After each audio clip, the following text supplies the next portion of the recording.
Welcome to VIVE Talk. Today, we'll look at how VR is showing tangible results in healthcare.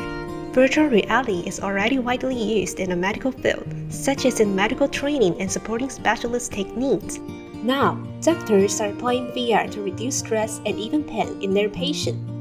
Dr. Robert Lewis, the chair of neurosurgery at Hone Hospital in Newport Beach, California, is one of the pioneers in this field, with Hone one of the first hospitals in the US to offer VR treatment outside of clinical trial settings. Dr. Lewis found that VR not only relieves the emotional unpleasantness of pain in his patients, it can reduce their physical sensation of pain. A study by Cedars-Sinai in 2018 shows that VR can significantly reduce pain in hospitalized patients. On a scale of 1 to 10, with 10 being the worst pain, patients' pain can be reduced by 5 points through the use of VR, providing a strong distractive effect.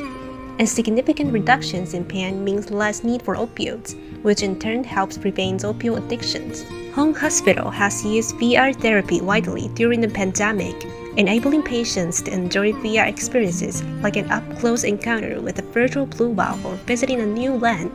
The results have been amazing. Some patients even say that VR had given them more relief than morphine. Dr. Lewis believes immersive VR application will become indispensable in hospitals, and VIVE is leading the way in bringing immersive VR into healthcare settings.